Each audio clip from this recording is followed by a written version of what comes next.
हाँ भाई, देखो कल जब हमने वो पढ़ा था ना, अंकोर वाट विश्व का 8वां अजूबा बना है, तो विश्व के जो पहले 7वें अजूबे हैं उनके नाम तुम्हें पता होना चाहिए। तुम्हें पता है इंडिया में से भी है 7वें अजूबों में से क्या है? इंडिया से किसका नाम है? ताजमहल। ठीक है, ताजमहल का नाम है। क्योंकि देखो, अपार्ट फ्रॉम हिस्ट्री और अपार्ट फ्रॉम की क्या क्या कंट्रोवर्सी रही है वो सबको अगर अलग हटा दें, और अगर हम सिर्फ आर्किटेक्चर के हिसाब से देखें ताजमहल को, तो ताजमहल जिस तरह से बना है ना, वो अपने आप में अलग है। लाइक के ज्योमेट्रिकली, कभी तुमने विजिट किया हो, अगर कभी कोई गया हो तो ताजमहल को, जो इनिशियली जब ताजमहल बना था तो उसका जो डिजाइन है वो इस तरह से है कुछ, मतलब आप अगर चारों दिशाओं में से कैसे भी देख लो आपको वो सेम लगेगा। आप ईस्ट से देखो, वेस्ट से देखो, नॉर्थ से देखो या साउथ से देखो, वो एक ही स्ट्रक्चर लगता है।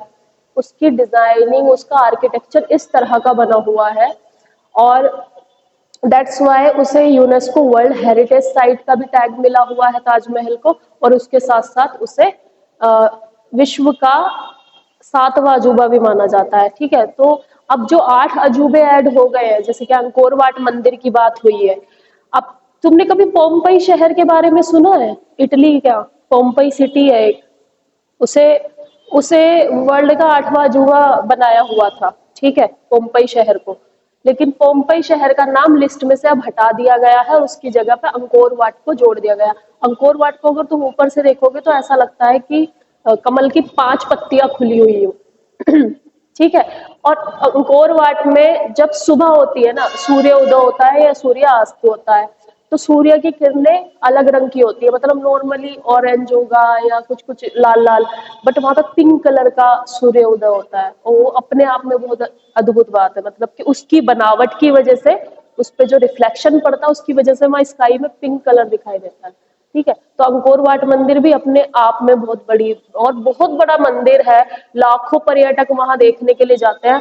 और पहले वो भगवान विष्णु को डेडिकेटेड था, उसके बाद फिर वहां पे बुद्धिस्ट भी आने लगे, तो फिर वो बौद्ध धर्म का बहुत बड़ा सेंटर बन गया। हमारे यहाँ से तो बौद्ध धर्म धीरे धीरे लुप्त हो गया बेटा, क्योंकि ब्राह्मणिज्म ज्यादा बन गया, वैष्णविज्म आ गया, सब साउथ तक भी विष्णु भगवान की पूजा होने लगी। रामायण एक सभी का टेल बन गया कि रामायण नॉर्थ से लेके साउथ तक रामायण सबको पता है, तो एक वो हो गया ब्राह्मणिज्म। और फिर बुद्धिज्म कहाँ चला गया? China, Thailand, Cambodia, Vietnam, Japan, ये सब क्या क्या कल्चर है इनके यहाँ पे? सबके यहाँ पे क्या है? बुद्धिज्म है। ठीक है, तो 7वें जो 7 अजूबे हो उनके नाम याद रखना। एक तो अपना तो ताजमहल हो गया, उसके साथ साथ चाइना की ग्रेट वॉल ऑफ चाइना है। ठीक है, और उसमें बहुत सारी चीजें हैं, उनके नाम पढ़। स्टैचू ऑफ लिबर्टी का नाम नहीं है, दूसरी वाली का है। वो एक जीसस क्राइस्ट की स्टैचू है, बहुत ऊंचाई पे खड़े हुए हैं वो, ईसा मसीह, उनकी बहुत बड़ी स्टैचू है, उसको कहते हैं। तो उनके नाम कर लेना। ठीक है, बाकी अपना हम देखते हैं। देखो, पहला प्रश्न है, हाल ही में golden peacock award for best film 54th international film festival of India, यानी कि जिसको हम शॉर्ट में इफ्फी भी कहते हैं, अभी ये चल रहा था ना गोवा में, तो इन्होंने गोल्डन पिकॉक अवार्ड किसको दिया है बेटा? एंडलेस बॉर्डर एक फिल्म है। एंडलेस बॉर्डर जो है ये एक मूवी है। इस मूवी का मैं तुमको थोड़ा वो बता रही हूँ ताकि तुम लोगों को थोड़ा क्लियर हो जाए कि कहाँ की मूवी है। ये ईरान की है, एंडलेस बॉर्डर अब्बास अमीनी की फिल्म है। ये पर्शियन फिल्म है, पर्शियन फिल्म। ठीक है, इसमें दिखाया गया है कि वहां पर मतलब ईरान में जिस तरह से वहां पे वायलेंस वगैरह होता रहता है, उसकी वजह से जो क्राइसिस चलता रहता है ऑन बॉर्डर, एंड उसके बारे में ये दिया गया है। एंडलेस बॉर्डर है, ये एक पर्शियन फिल्म है, और इसके जो डायरेक्टर है ही इज अमीनी अब्बास। ठीक है, इसको हमारे यहाँ इंडिया में गोल्डन पिकॉक अवार्ड मिला है। फिल्मों से भी क्वेश्चन आते हैं, और कोई भी अवार्ड मिल रहा है उससे भी क्वेश्चन आते हैं। जैसे कि अभी मिस यूनिवर्स मैंने बताया था तुम्हें, निकारागुआ से बनी है, तो ये भी पूछ लेंगे कि कौन बनी थी मिस यूनिवर्स? निकारागुआ से। ठीक है, तो नाम है उनका सैनिस पलाशियो। ऐसे ही ऐसे भी पूछ लेंगे कि पहले वो है कहाँ से, ऐसे नहीं पूछेंगे।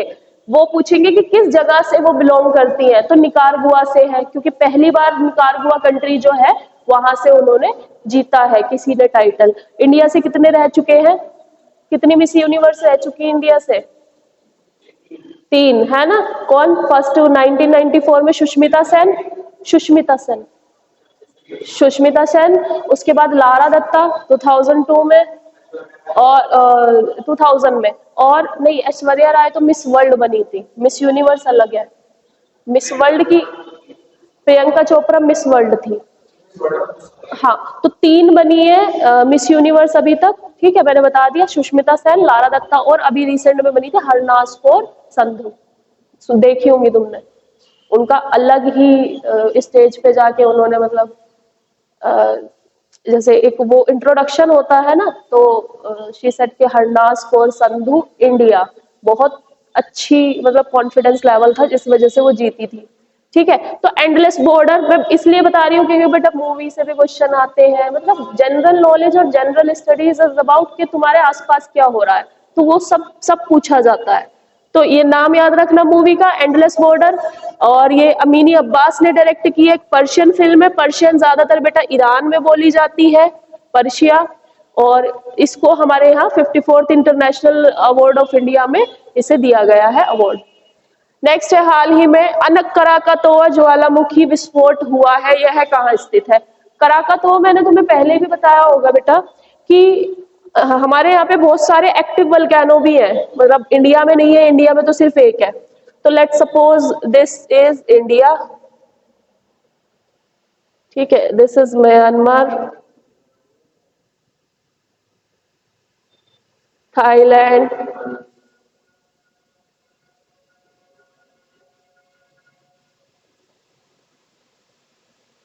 ये चाइना है, ठीक है, यहां तक देखो, बस यहां तक देखना। ये इंडोनेशिया के बेटा आइलैंड है। इंडोनेशिया एक अलग अकेली कंट्री नहीं है, आइलैंड्स है छोटे छोटे। तो यहाँ पे जावा, सुमात्रा, ये सब, और यहाँ पे ये है जकार्ता। तो यहाँ पे एक वोल्केनो है जिसका नाम है कराकातो,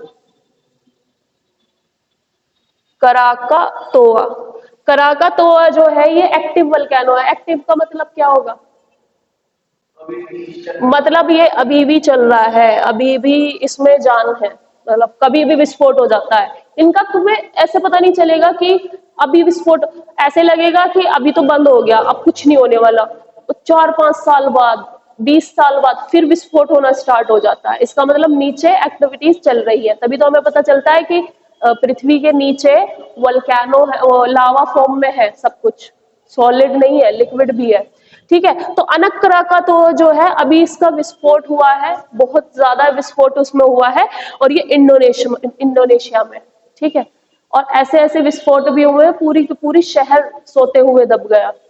एक जगह थी यूएस में, यूएस में जब ऐसे, यहाँ पे फ्लोरिडा है ना, यहाँ फ्लोरिडा है, और यहाँ ये पनामा, ये है ऐसे ऐसे कुछ करके है, यूएस है ये, बस मैं तुम्हें बता रही हूँ ऐसे ही, यही समझ लो। तो यहाँ पे बेटा कंट्रीज है, कौन कौन सी? कैरेबियन आइलैंड है, जमैका, क्यूबा, हैथी, यहाँ पर कुछ कंट्री है। यहाँ पे एक और कंट्री है, पोर्तो रिको, पोर्तो रिको कुछ ऐसी नाम है, पोर्तो रिको। पोर्तो रिको के यहाँ पे एक कंट्री थी छोटी सी, एक पूरा मतलब शहर था। तो यहाँ पे एक माउंटेन था, स्ट्रोम्बली शायद उसका नाम था, स्ट्रोम्बली कुछ करके, और यहाँ पर एक वल्केनो था। और जब वो विस्फोट हुआ था ना, रात को विस्फोट हुआ था, और जो उसकी जो भी 2 लाख की पॉपुलेशन थी वो सब सो रहे थे, और सबके ऊपर लावा, जिंदा ही उसमें वो मर गए बेचारे। ऐसे नहीं होना चाहिए। तो इतना इतना भयानक वोल्केनिक विस्फोट भी हुआ था। अब इंडिया में है नहीं है वोल्केनो? है बेटा, इंडिया में कहां पर है? अंडमान निकोबार में एक ही वोल्केनो है हमारे पास, कौन सा है? बैरन आइलैंड, याद रखना, भारत का एकमात्र एक्टिव वोल्केनो है बैरन आइलैंड। तुम्हें क्या लगता है हमारी कंट्री में वोल्केनिक इरप्शन हुआ होगा? हमारी कंट्री में वोल्केनिक इरप्शन हुआ है पहले कभी?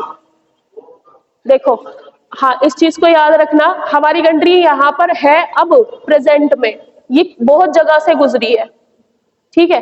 तो ये जो डेक्कन ट्रैप्स है ये पूरे बेटा लावा के बने हुए हैं। कैसे पता चला हमें कि ये लावा के बने हुए हैं? क्योंकि यहाँ पे जो रॉक पाया जाता है वो बेसाल्टिक रॉक पाया जाता है, और बेसाल्ट जो बनता है वो लावा से ही बनता है, ठीक है। तो ये जो डेक्कन ट्रैप्स है, साउथ इंडिया वाला पार्ट जो है, ये पूरा पेनिनसुलर प्लेटू जो है ये वल्केनिक इरप्शन वाला है, ठीक है। और ये कैसे, हमें कैसे पता चलेगा कि यहाँ पे ये वल्केनिक इरप्शन हुआ था? क्योंकि जो बेसाल्ट है बेटा ये लावा का बना हुआ है, और लावा जो है तभी निकलता है जब ये वल्केनिक इरप्शन हुआ होगा इसके यहाँ पे। तो ऐसा नहीं है कि इसके नीचे वल्केनो है। जब ये पास कर रहा था ना अंटार्कटिका से, जब यहाँ तक आया है, इसने अपनी दूरी तय की है, ठीक है, यहाँ तक आने में ये ऐसे स्टेज से भी गुजरा है जहां पे वल्केनोज थे, ठीक है। तो ये भी याद रखना। इंडोनेशिया मैंने बता दिया, यहाँ है इंडोनेशिया, ठीक है। यहाँ पे ब्रुनेई वगैरह है, यहाँ फिलीपींस है, छोटी छोटी कंट्रीज, और यहाँ ये चाइना आ गया, ठीक है। नेक्स्ट देखो, international day of solidarity with Palestinian people कब होता है? फलस्तीनियन लोगों के साथ सॉलिडारिटी, सॉलिडारिटी का मतलब क्या होता है कि उनके साथ खड़े होना, या उनकी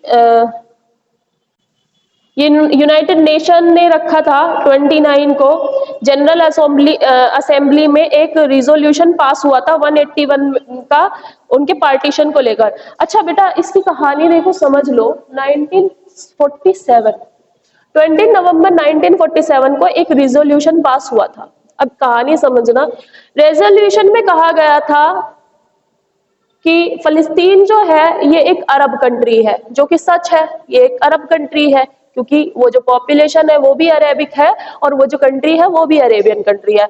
अब हुआ क्या था, फॉर इंस्टेंस ऐसे है कुछ, यहाँ पर रेड सी आ जाता है, यहाँ ये इजिप्ट वगैरह है, इस तरह से ये मेडिटेरियन सी।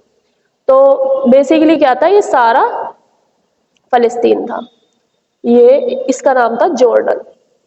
अब यहाँ पे जो जूइश पॉपुलेशन थी वो बहुत कम थी, ठीक है, कुछ कुछ पॉकेट्स में, कुछ कुछ जगहों पर थी, और बाकी सब 1947 की बात है ये, 1947 की, और बाकी सब जो था वो सब ये अरब वर्ल्ड था, ये पूरी कंट्री उनकी थी, फिलिस्तीनियंस की। अब हुआ क्या, जो ब्रिटिशर्स है ये इनकी हेल्प करते थे जूइश की, और जूइश पॉपुलेशन को धीरे धीरे इन्होंने यहाँ पे बसा दिया। अब पहले तो इनको का सपोर्टर ब्रिटिश था, अभी भी ब्रिटिश है, और अब जो इनका फादर बन गया है वो है यूएस से, ठीक है। अब यूएस से इनको सब कुछ देता है, सब तरह के जो वेपन्स होते हैं, जो सब मतलब वेपन्स हुए, जितना भी डिफेंस का मटेरियल है वो सब वो इजराइल को प्रोवाइड कराता है, और धीरे धीरे इजराइल ने फिर इनकी टेरिटरी पे कब्जा कर लिया, मतलब जूइश पॉपुलेशन ने, और इस पॉपुलेशन को सिर्फ यहाँ पर, कहाँ पर, गाजा, और ये कौन सी जगह है, ये इनकी लोकेशन के नाम याद रखना, वेस्ट बैंक। पूछ लेते हैं कि हाल ही में वेस्ट बैंक चर्चा में है, गाजा चर्चा में है, कहाँ पर है? तो वेस्ट बैंक और गाजा तक इनकी पॉपुलेशन इन्होंने पीछे कर दी, बस यहाँ तक, और अब यहाँ से भी इनको भगाने में लगे हुए हैं। तो 29 नवंबर 1947 को यूएनजीए में एक रेजोल्यूशन पास हुआ था, 180 कंट्रीज का इसमें सपोर्ट था कि इसको एक अरब नेशन बनाया जाए, लेकिन ये एक अरब नेशन नहीं बन पाया, और अब यहाँ इनकी पॉपुलेशन विलुप्त होने की कगार पे है कि इनको ये खत्म कर देंगे, ठीक है। तो ये नाम याद रखना, डेट याद रखना, क्योंकि कुछ भी पूछ सकते हैं और फिर वहां पे जाके तुम लोग परेशान होंगे। नेक्स्ट है 13 senior men's national hockey championship हाल ही में किसने जीती? ये पंजाब ने जीती है बेटा। हमारी नेशनल हॉकी चैंपियनशिप भी होती है हर साल, ठीक है। तो नेशनल चैंपियनशिप जो है हॉकी की मेंस में, सीनियर्स में, वो जीती है पंजाब ने, ठीक है। इसका नाम याद रखना बस। AWE मिशन कौन लॉन्च करेगा? ये है ऑल वेदर मिशन, जो है नासा का है। नासा ने एक मिशन लॉन्च किया है कि स्पेस में all weather mission, all weather मतलब कि सभी मौसम में ये काम करेगा मिशन, मतलब ऐसा नहीं कि पर्टिकुलर एक ही वेदर में, ऑल वेदर मिशन। और वहां के वेदर को कलेक्ट करने के लिए कि यूनिवर्स में भी वेदर चेंज होता है या नहीं होता है, यानी मौसम वहां पे बदलता है नहीं बदलता है, वो देखने के लिए इन्होंने AWE मिशन लॉन्च किया है। किसने? नासा ने। ठीक है, किसकी एजेंसी है ये? यूएस की। ठीक है, रोसकॉस्मोस किसकी है? रशिया की। जाक्सा किसकी है? जापान की। ठीक है, इनके नाम याद रखना कि किसकी एजेंसी है। नेक्स्ट है, भारत का सबसे बड़ा टाइगर रिजर्व कहाँ पर स्थापित किया जाएगा? तो बेटा टाइगर रिजर्व हमारे यहाँ पे बहुत सारे हैं। ठीक है, उनकी संख्या भी हम करेंगे, मैप के थ्रू ही करेंगे कि कौन कौन से टाइगर रिजर्व है और एलिफेंट रिजर्व कौन से हैं या नेशनल पार्क कौन से हैं। तो अब लेकिन सबसे बड़ा टाइगर रिजर्व अब बनाया जाएगा, तो ये कहाँ पर बनाया जाएगा? मध्य प्रदेश में। ठीक है, अभी तक जो पहला है जिम कॉर्बेट है, जो कि इसमें है, क्या कहते हैं, उत्तराखंड में है, जिम कॉर्बेट नेशनल पार्क, और जिम कॉर्बेट टाइगर रिजर्व भी है। और इसके साथ साथ अभी तुमने इसका कुल्लू नेशनल पार्क सुना होगा, यहाँ पे भी टाइगर है। और इसका सुना होगा बांदीपुर, इसमें ही है मध्य प्रदेश में। पन्ना टाइगर रिजर्व है, असम में भी बहुत सारे हैं, बंगाल में भी है। तो टाइगर रिजर्व काफी है, लेकिन सबसे बड़ा जो बनेगा ये कहाँ बनेगा? मध्य प्रदेश में बनेगा। नेक्स्ट है, भारत सरकार ने natural gas biogas blending scheme कब से लागू कराने की बात की है? अभी तक तुमने देखा होगा पेट्रोल और बायोफ्यूल की ब्लेंडिंग के बारे में सुना होगा। अब व्हाट इज बायोफ्यूल? बायोफ्यूल मैंने तुम लोगों को बताया था पहले ही कि बायोफ्यूल जो है ये है कि जो भी वेस्टेज है, किसका? शुगर का, शुगर केन का जो वेस्टेज होता है, केन शुगर का, राइस ब्रैन, या जो भी पदार्थ यानी जिसमें भी सुक्रोज हो, ठीक है, सुक्रोज हो, या जिससे भी अल्कोहल कंटेंट बन सकता है, ठीक है, जिससे भी अल्कोहल एक्सट्रैक्ट हम कर सकते हैं, उन सबको, उन सब से क्या बनाया जाता है? इन सब से शुगर कैन, राइस और इन सब से क्या निकाला जाता है? अल्कोहल। और अल्कोहल का फॉर्मूला क्या? केमिकली अल्कोहल को क्या कहते हैं हम? इथेनॉल। तो इथेनॉल ब्लेंडिंग की बात की थी किसने? गवर्नमेंट ऑफ इंडिया ने। ठीक है, तो बेटा इतना ऑयल हमारे पास नहीं है कि सबको बिल्कुल प्योर पेट्रोल देंगे, तो गवर्नमेंट एक स्कीम के साथ आई थी कि जो डिमांड है फॉर फ्यूल उसको फुलफिल करने के लिए और पोल्यूशन थोड़ा रिड्यूस करने के, बायोफ्यूल के साथ यानी कि जो एथेनॉल जो मिलेगा उसके साथ पेट्रोल मिक्स करके दिया जाएगा। ठीक है, उसे कहते हैं एथेनॉल ब्लेंडिंग। अब उसी के साथ साथ एक और स्कीम के साथ हमारी गवर्नमेंट आई है, नेचुरल गैस और बायोगैस की। अब नेचुरल गैस जो है, जो हम एलपीजी बेटा गैस यूज कर रहे हैं वो, और सीएनजी, ये तो हो गई नेचुरल गैस। लेकिन बायोगैस कौन सी होगी? जो कि बायोलॉजिकली जो वेस्ट होता है उनसे बनाई जाती है। जैसे कि मैं तुमको बताऊं, बायोगैस का सबसे सही एग्जांपल है जो गोबर की गैस होती है वो। ठीक है, हमारे यहाँ पे सबसे ज्यादा प्रेवलेंट है वो। गाँव में तुमने देखा होगा, अगर तुमने बायोगैस के प्लांट देखे हैं तो गोबर की गैस वहां पे बनाई जाती है, और वो बायोफ्यूल का सबसे अच्छा सोर्स है। एक तो वेस्टेज भी वो हो जाता है उससे, मतलब वेस्ट भी मैनेज हो जाएगा और उसके साथ साथ फ्यूल भी बन जाएगा, मतलब तुम्हें एलपीजी या ये इनके लिए पैसा नहीं देना पड़ेगा। तो उसकी ब्लेंडिंग अब होने लगेगी, यानी नेचुरल गैस के साथ जो बायोगैस, जो गोबर से गैस बनेगी, उसको ब्लेंड करके दिया जाएगा। ठीक है, चाहे सीएनजी हो, एलपीजी हो, इन सब में ये यूज किया जाएगा। अब ये क्यों है? क्योंकि बेटा नेचुरल गैस हमारे यहाँ पे बहुत कम है, हमें दूसरी जगहों से मंगानी पड़ती है। जैसे कि हमें रशिया से इंपोर्ट करवाना पड़ता है पाइपलाइन के थ्रू, अदर कंट्रीज से इंपोर्ट करवाना पड़ता है, जैसे मिडिल ईस्ट से, इजराइल की भी बात करें या अरब कंट्रीज की बात करें, यहाँ से हम नेचुरल गैस इंपोर्ट कराते हैं पाइपलाइन के थ्रू, जो नीचे ओशन में पाइपलाइन बिछी हुई है उनके थ्रू। ठीक है, अब वो डिमांड आने वाले टाइम में ऐसा हो जाएगा, अगर यहाँ पे इजराइल की वजह से युद्ध की स्थिति बनती है तो तेल वगैरह भी बंद हो सकता है। ये स्थिति हो सकती है आने वाले टाइम में। अगर इजराइल युद्ध बंद नहीं करता है यहाँ पे तो अरब कंट्री तेल देना बंद कर देंगी। ठीक है, बाइकआउट कर देंगी, क्योंकि उस समय एक समय पे हुआ था 1960s के आसपास, जब इजराइल ने हमला किया था फिलिस्तीन पे, तो तब सऊदी अरेबिया के किंग ने मना कर दिया था सबको कि ऑयल लेना बंद कर दो वर्ल्ड में, उन्होंने वर्ल्ड सप्लाई रोक दी थी वहां से, और हमारी भी सप्लाई वहीं से आती है, तो अगर उन्होंने रोक दिया तो प्रॉब्लम आएगी। इसलिए पहले ही ऑल्टरनेटिव बना लो कि आने वाले टाइम में ऐसी कोई स्थिति आती है तो हम थोड़ा तैयार रहे। तो नेचुरल गैस बायोगैस के साथ ब्लेंड करके दी जाएगी, यानी मिक्स करके उसको यूज कर सकते हैं। और ये ब्लेंडिंग अब इन्होंने स्टार्ट करवानी कब से, 2025 और 26 से ये लागू होगी।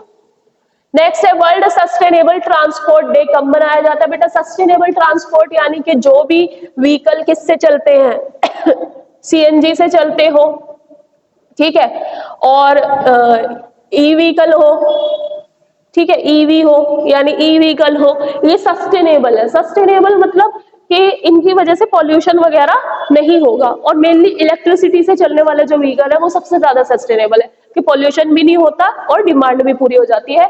और ये मनाया जाता है 26 नवंबर को।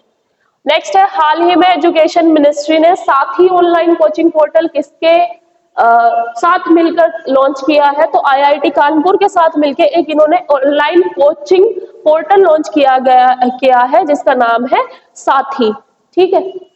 अब नेक्स्ट है दूसरा सीएनजी फ्लोटिंग स्टेशन का उद्घाटन कहाँ किया गया? तो यूपी में दूसरा फ्लोटिंग स्टेशन बना है वाराणसी में, ठीक है, फ्लोटिंग सीएनजी स्टेशन। फ्लोटिंग का मतलब है कि यह स्टेशन जो है पानी के ऊपर है, ठीक है। तो ये सारी चीजें याद रखना क्वेश्चन, और यही की यही याद हो जाने चाहिए। ये नहीं कि घर जाके कोई नहीं पढ़ता, पता है, ठीक है, तो इनको याद कर लेना।